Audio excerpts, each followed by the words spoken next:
Capítulo 3. Fancy bajo la lluvia.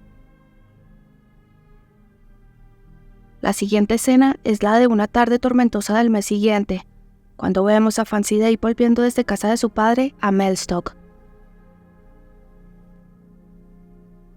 Un nubarrón gris cubría el paisaje, y de él empezaban a caer en ese momento la niebla y la lluvia como una cortina ondulada alternativamente fina y gruesa. Los árboles de los campos y los bosques se retorcían como hombres transidos de dolor al paso veloz del aire. La parte inferior de los troncos, que rara vez se había visto moverse, se estremecía visiblemente con las ráfagas más intensas, afligiendo el espíritu con su dolorosa extrañeza cuando se ve llorar a un hombre fuerte.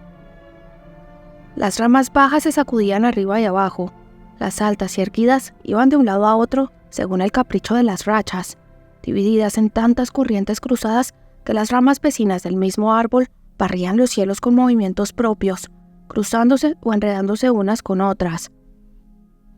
Bandadas de hojas verdes y amarillentas surcaban los espacios abiertos, arrastradas a grandes distancias desde sus árboles padres, alcanzaban el suelo y se quedaban tendidas con el embés vuelto hacia arriba. Cuando la lluvia y el viento arriezaron, y los lazos del bonete de Fancy empezaron a azotarle la barbilla de un modo cada vez más desquiciante, la joven se detuvo en la entrada de Mellstock para orientarse y calcular la distancia hasta algún refugio. La casa más cercana era la de Elizabeth Enderfield, en Upper Mellstock, no lejos del cruce de este pueblo con el camino que estaba siguiendo. Apretó el paso y en cuestión de 5 minutos estaba cruzando una cancela que al abrirse derramó a sus pies una cascada de gotas de lluvia. «¡Entra, hija!», gritó una voz antes de que Fancy hubiera llamado, con una rapidez que le habría sorprendido si no hubiera sabido que la señora Enderfield era una mujer de ojos y oídos extraordinaria y excepcionalmente despiertos. Fancy entró y se sentó. Elizabeth estaba pelando patatas para la cena de su marido. Ondaba y lanzaba la patata a un cubo de agua donde caía salpicando. Mientras observaba con desgana los movimientos de la señora Enderfield, Fancy empezó a reconsiderar un antiguo asunto que seguía muy presente en su corazón. Desde la entrevista entre su padre y Dick, sus días estaban velados de melancolía. La oposición de Geoffrey, que no aceptaba a Dick como yerno, era más firme de lo que ella esperaba. Es verdad que había visto a su amado con frecuencia desde entonces, y que precisamente por esa oposición lo quería más de lo que nunca se había imaginado, y esto le causaba cierta felicidad. Pero aunque el amor es en estos casos un fin en sí mismo, debe aceptarse que también es el medio de alcanzar otro fin si queremos que adopte los tonos sonrosados de un placer puro. Y tanto Fancy como Dick se negaban rotundamente ahora a aceptarlo. Elizabeth Enderfield tenía, entre las mujeres, fama de que había en su naturaleza algo entre la distinción y la notoriedad. Esto se basaba en los siguientes rasgos personales. Era astuta y perspicaz, vivía en un rincón solitario, nunca iba a la iglesia, llevaba una capa roja, siempre estaba en casa con el bonete puesto y tenía la barbilla afilada. Hasta aquí sus atributos eran definitivamente satánicos, y quienes no miraban más allá de las apariencias la llamaban bruja sin tapujos. Sin embargo, no estaba demacrada, no era fea de barbilla para arriba, ni tenía un comportamiento especialmente extraño. Por eso, cuando quienes la conocían más íntimamente hablaban de ella, suavizaban el término, y la mujer se convertía simplemente en un enigma tan profundo como alta era. Se podría decir que Elizabeth formaba parte de una clase de sospechosos que empezaba a perder progresivamente sus características misteriosas bajo los auspicios del joven párroco. Aunque en los largos años del reinado de su predecesor, el señor Greenham, la parroquia de Mellstock se había mostrado extremadamente favorable a creer en la proliferación de brujas. Mientras Fancy daba vueltas a estas cosas y pensaba si valía la pena confiar sus preocupaciones a Elizabeth y pedirle consejos para librarse de ellas, la bruja tomó la palabra. «Tú estás mustia, muy mustia», dijo de pronto, tirando otra patata al cubo.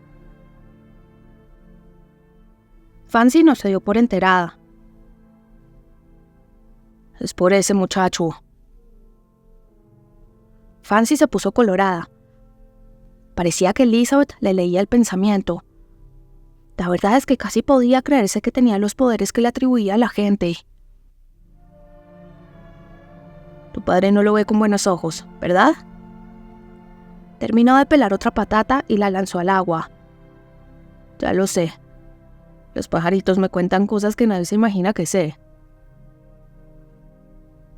Fancy estaba desesperada por Dick, y de pronto se le presentaba una oportunidad de recibir ayuda. Una oportunidad perversa. Y también la bondad que pudiera existir al margen del amor.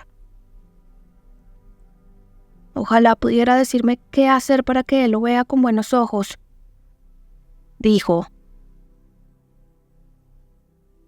Podría ahora mismo, dijo la bruja tranquilamente. ¿De verdad? Dígamelo. Lo que sea. Me da lo mismo con tal de conseguirlo. ¿Qué podría ser, señora Enderfield? No tiene nada extraordinario. Bueno, pero ¿cómo se hace? Con brujería, por supuesto. No. Sí, te lo garantizo. ¿Nunca has oído decir que soy bruja? Bueno, titubeó Fancy. He oído que la llamaban así. ¿Y lo creíste? No puedo creer que lo creyera exactamente, porque eso es horrible, es muy malo.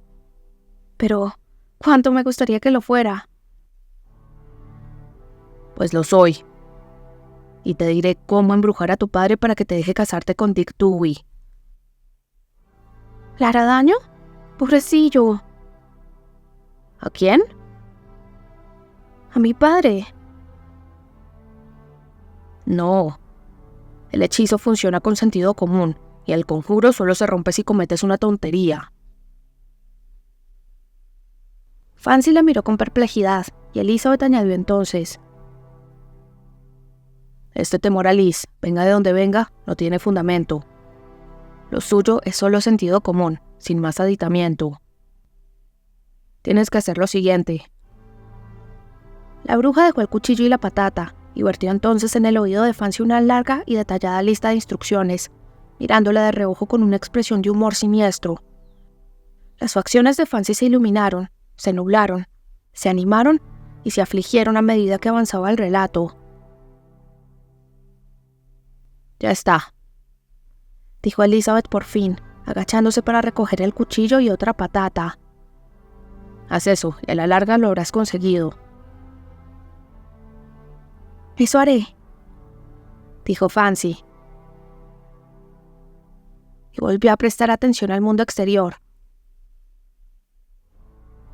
Seguía lloviendo como antes, pero el viento había amainado considerablemente en el curso de la conversación.